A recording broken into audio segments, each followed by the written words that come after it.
Libraries మ్యూజియంలా మారబోతున్నాయా? ఇప్పుడున్న పరిస్థితులు చూస్తుంటే అది నిజమే అనిపిస్తుంది. తలదించి నన్ను చదువు, సమాజంలో తలెత్తుకుని బతికేలా నిన్ను చేస్తా అనే పుస్తక పఠనం ఈరోజు వెలవెలపోతుంది. సమకాలీన విషయాలకు దర్పణమే ఈ పుస్తకము. అకాడమిక్స్లో తప్ప ఎవరు పుస్తకాన్ని పఠించడానికి నేటి యువత ఇష్టపడటం లేదు.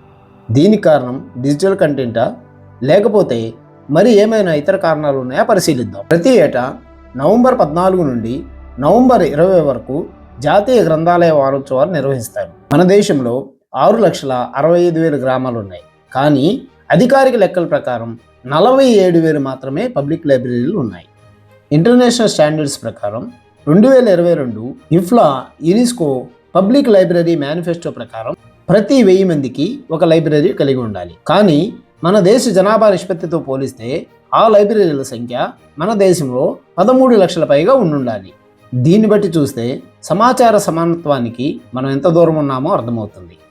అమెరికా, సింగపూరు, యూరోపియన్ యూనియన్లో సభ్యత్వం కలిగిన దేశాలు లైబ్రరీని సమాజ అభ్యాస కేంద్రాలుగా, స్కిల్ కేంద్రాలుగా తీర్చిదిద్దుతున్నాయి. ఇక మన దేశం విషయానికి వస్తే 2019 నుంచి 2024 వరకు రాజా రామ్మోహన్ రావు లైబ్రరీ ఫౌండేషన్ నుంచి 660 కోట్లకు పైగా అన్ని రాష్ట్రాలకి ఇవ్వడం జరిగింది. National mission of libraries model library project కింద 925 కోట్లు కేటాయించగా కేవలం వివిధ రాష్ట్రాలు 405 కోట్లు మాత్రమే వినియోగించుకున్నాయి. ఇక ఆంధ్రప్రదేశ్కి వస్తే Andhra Pradesh public libraries act 1960 section 20 ప్రకారం ప్రతి పంచాయతీ వసూలు చేసే ఆస్తి పన్నులో ప్రతి 100 రూపాయలకి 8 పైసల్ని తప్పకుండా లైబ్రరీ ట్యాక్స్ కింద వసూలు చేయాల్సి ఉంటుంది. కానీ 2011 సెన్సస్ ప్రకారం మన రాష్ట్రంలో ఉన్నటువంటి విలేజెస్ 27,500. అందులో పబ్లిక్ లైబ్రరీలు కేవలం 978 మాత్రమే. దీన్ని బట్టి మనకు అర్థమవుతున్న విషయం ఏంటంటే మన ప్రభుత్వాల నిర్లిప్తత. ఎక్కడో ఉన్నటువంటి దుబాయ్కి చెందినటువంటి శోభా గ్రూప్ వారు అమరావతిలో 100 కోట్లకు పైగా విరాళాలు ఇచ్చి వరల్డ్ క్లాస్ లైబ్రరీ నిర్మించడానికి ముందుకు వచ్చారు.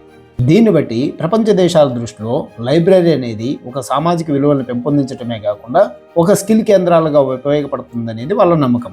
ఇప్పటికైనా మన ప్రభుత్వాలు CSR నిధుల ద్వారా మరియు ప్రజల భాగస్వామ్యంతో నిధులు సేకరించి డిజిటల్ హబ్గా మార్చి ఆన్లైన్ లెర్నింగ్ ఏర్పాటు చేయటం వలన సామాజిక పఠనాన్ని పెంపొందించడంతో పాటు స్కిల్ను కూడా అభివృద్ధి చేయవచ్చు.